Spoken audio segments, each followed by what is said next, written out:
I should have known something was coming the moment my mother folded her hands on the table like she was bracing for impact. The bistro was warm, the lights soft, the rain against the windows almost gentle, but the way Selena looked at me was anything but. She inhaled, steady and rehearsed. "Amira," she said, "you will not receive a single cent from us. Not now. Not ever." For a second, no one moved. My father stared at his water glass as if it might give him courage. My brother Jaden leaned back with a satisfied grin, the kind he wore every time he thought he had won something. My sister Layla hid her smile behind her phone, pretending not to watch me crack. I set my fork down. My voice, when it came, was calm enough to scare even me. "All right," I said. "Then, do not expect anything from me either." Selena blinked, as if I had spoken out of turn in her scripted scene. "You are being dramatic," she replied. "Your siblings need more help than you. You have a stable job. Stability does not mean endless supply." I said. Jaden snorted. "You always act like you're above us." "I act like an adult," I told him. "There is a difference." Layla finally looked up. "You make more money than all of us." "It is not that serious." "Amira," my father spoke for the first time. Soft, almost pleading. "Let us not escalate things. This was only information, not an attack." I looked at all three of them, my family, the people I had supported for years, and felt something close quietly inside my chest. A door. Maybe. A bridge. "Good to know where we stand," I said. Truly. Selena sighed, annoyed that her performance had not landed the way she wanted. Let us finish dinner without turning this into a scene. But the scene had already happened. It was small, swift, and devastating, and they had no idea what they had just set in motion. My phone buzzed beside my plate. A friend had texted, asking if I ever told stories online. I almost laughed at the timing. "Maybe I will." I typed back. "Maybe it is time people heard what families like mine do behind perfect smiles." Before we left the table, I caught the reflection of my own face in the window steady, unreadable. Nothing like the girl who used to fold herself small to keep everyone else comfortable. If you are reading this now, you already know some sentences do not just land, they split your life into before and after, and this was my after. By the time I reached my parents' place in Bellevue, the rain had followed me like a second shadow. I stepped inside without knocking. I had grown up in this house. I had paid enough of its bills to feel entitled to walk straight through the door. Selena did not turn from the stove. "You made it," she said, her voice light and tight. "Dinner will be ready soon." Victor stood near the sink, drying the same glass over and over. He nodded at me, but did not hold my eyes long enough to say anything real. Jaden and Layla sat at the dining table, phones out, whispers low, glances quick. Jaden smirked. "Thought you would bail after the meltdown earlier." I dropped my coat over the back of a chair. "I did not melt down," I responded. Layla rolled her eyes. "Same thing." I looked at the table.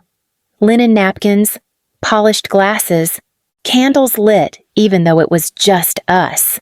They only set the table this perfectly when something unpleasant was coming. "Why the production?" I asked. Selena finally looked at me, scanning my face as if searching for weakness. "We wanted a peaceful evening. After your reaction earlier, I thought you might need calm. You ambushed me at a restaurant." I said, "Calm is not in your toolbox." Victor cleared his throat. "Let us not start the night like this." "We did not start anything," Jaden muttered. "She did." I leaned against the doorway, arms crossed. "If I am such a problem, I can leave." "No one asked you to leave," Selena said quickly, too quickly. "We just want clarity." Their voices overlapped, defensive, practiced, unified in a way they never were unless the target was me.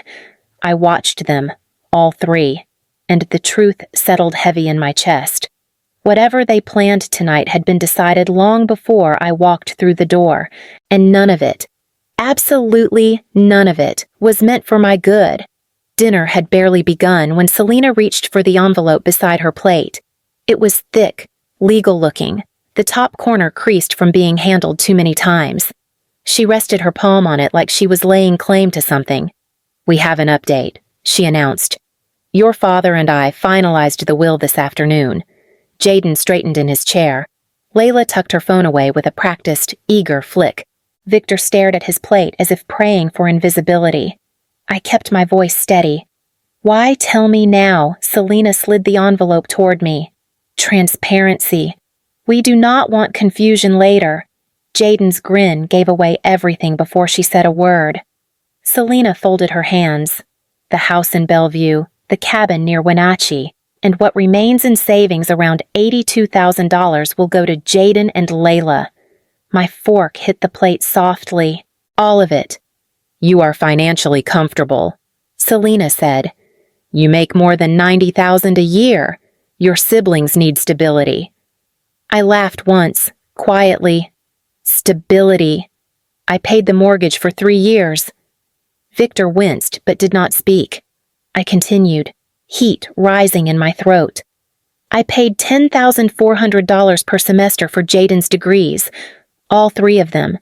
I paid $7,200 to fix the roof on the cabin so you could spend summers there. I have been covering utilities linked to my bank account since I was 22. Layla rolled her eyes. "You act like we forced you. You never stopped taking." I said. "Does that count?" Selena exhaled sharply. "This is exactly why we kept it quiet. You always bring up money. Because I am the only one bringing money." I replied. Jaden leaned forward, elbows on the table, smug and unbothered. "You sell yourself too high. You think you are better than us because you have a job with benefits. You think you are entitled to everything because you refuse to grow up." I shot back. Victor lifted a hand weakly. "Please, this is not productive." Layla laughed under her breath. Look at her, acting betrayed. I looked at each of them slowly. One by one. "You planned this," I said. "You have been working on this for months." Selena stiffened.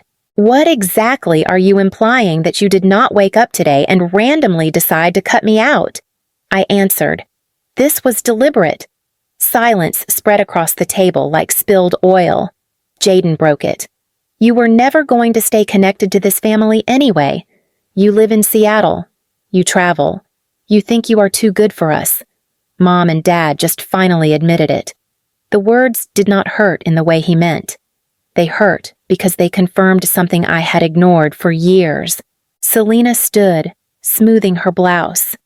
"We will not discuss this again. The decision is final." I pushed my chair back and stood. My voice was calm, cold, settled. "Then here is my final decision. Whatever you think you are owed financially, emotionally, eternally, you will not get it from me." Selena's eyes narrowed. "Do not make threats." "It is not a threat," I said. "It is the end of a role I never auditioned for." I walked to the doorway, listening to the scrape of chairs behind me, their hushed whispers, the sharp inhale of a mother who had lost control of her favorite puppet. Before I stepped out, I turned back. "You wrote a will without me. Now watch how easily I erase myself from yours." When I got back to my apartment in Seattle, I did not turn on the lights. I dropped my keys on the counter and went straight to the couch, pulling out my phone with hands that felt both numb and certain.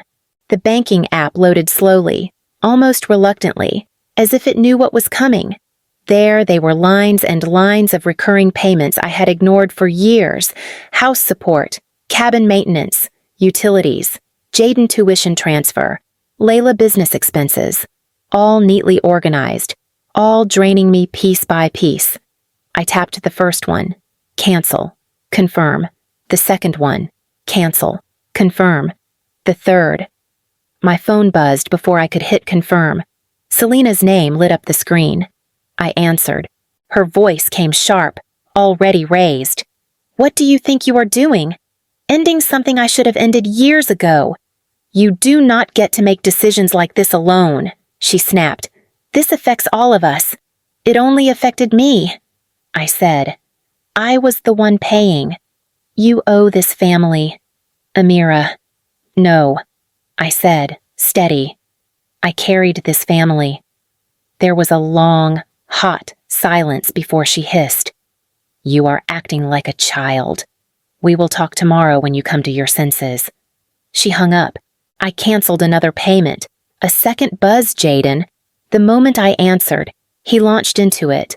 Mom said you are freaking out. Over what will you were never entitled to. I paid for 3 years of your life. I said, pick one. Any of your degrees. I funded all of them. Oh my God. He groaned. You wanted to help. Do not rewrite history. You vandalized my boundaries long before anything else. I said. He hung up on me. I canceled the payment for his tuition next. One more buzz, Layla. Her voice was syrupy. Fake sweet. Babe, seriously, this is embarrassing. You make good money. You do not even feel these transfers. I feel every single one of them. I said, and I am done. You are lucky. Amira, let it go. I blocked her mid-sentence. Then I blocked Jaden. Then Selena. The silence that followed was not empty. It was a door closing, finally, after years of being held open for people who never deserved the entrance. I went back to the app. Cancel. Confirm. Cancel. Confirm. The last payment disappeared from the list, leaving the screen clean in a way my life had not felt in a long time. I set the phone down, exhaling slow. It was not triumph. It was release, the quiet kind that comes when you stop apologizing for saving yourself. 3 weeks passed before I heard from any of them again.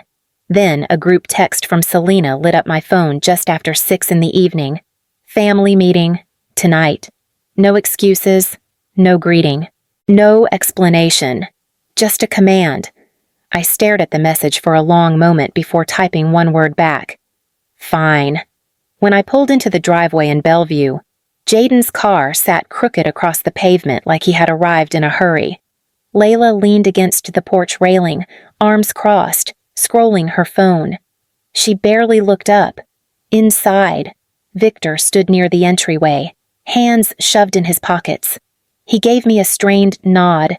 Selena waited behind him, arms folded as if preparing for a deposition.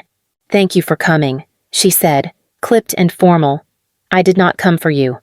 I replied, I came to hear whatever this is so we can all move on. Jaden scoffed from the living room. You act like we dragged you here. You did, I said. In your usual way. Selena stepped forward. We need to address your behavior.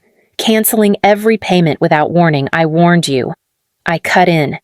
You just did not believe I meant it.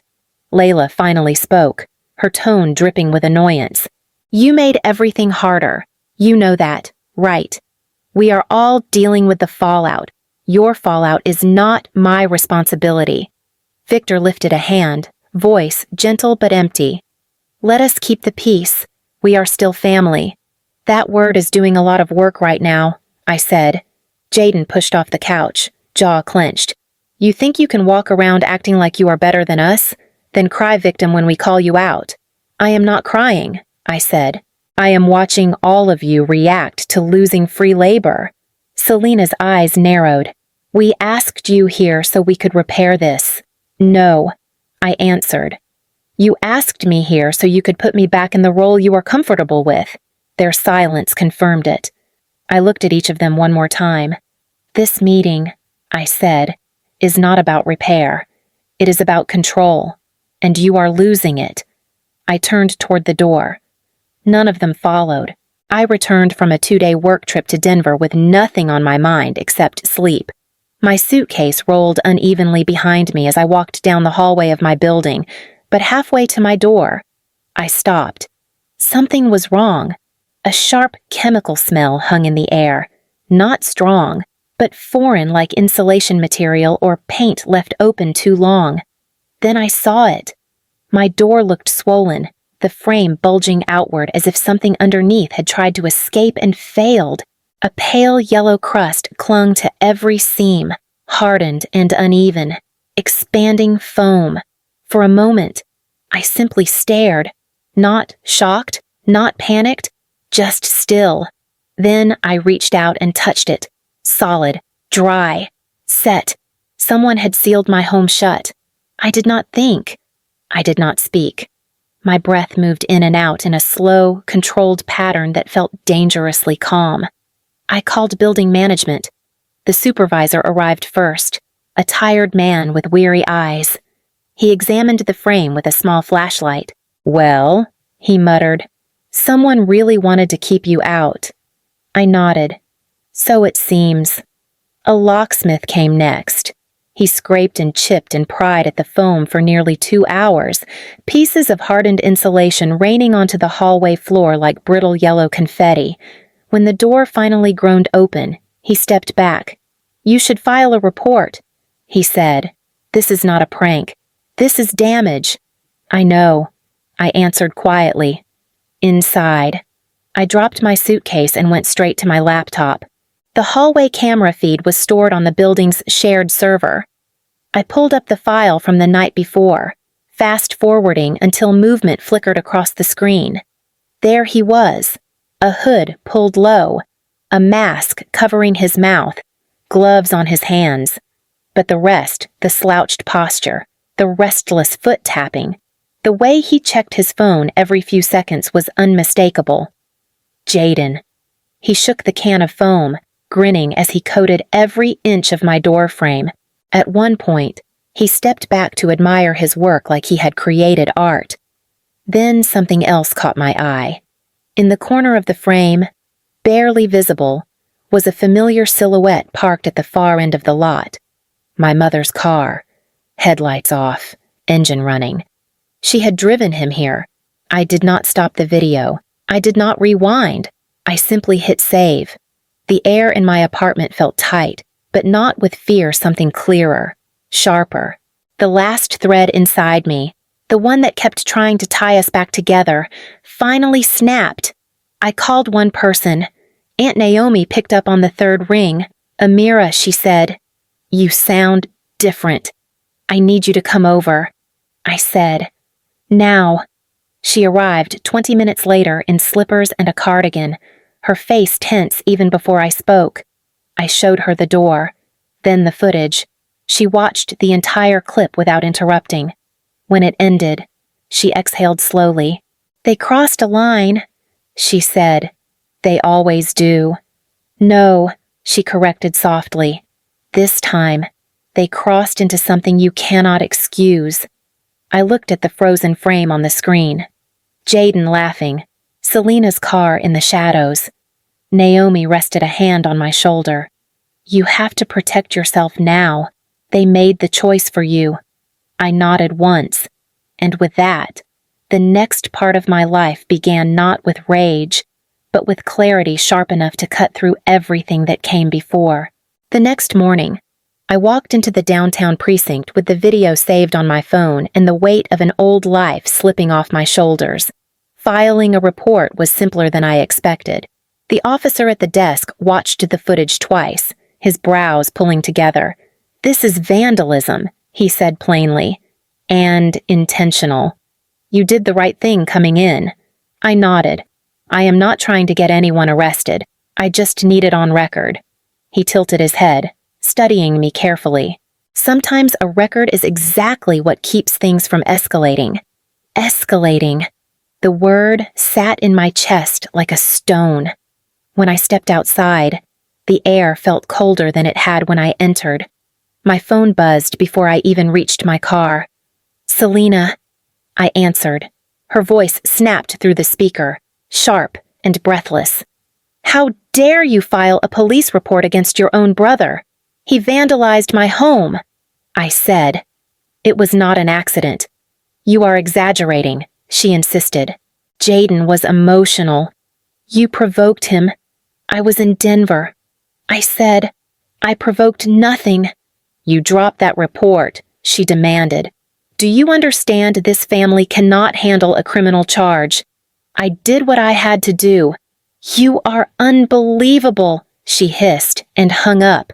I barely had the phone down before it rang again. Victor, his tone was measured, like he had rehearsed it. Let us resolve this quietly.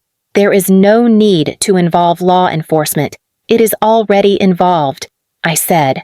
I am not retracting anything. Punishing your brother helps no one.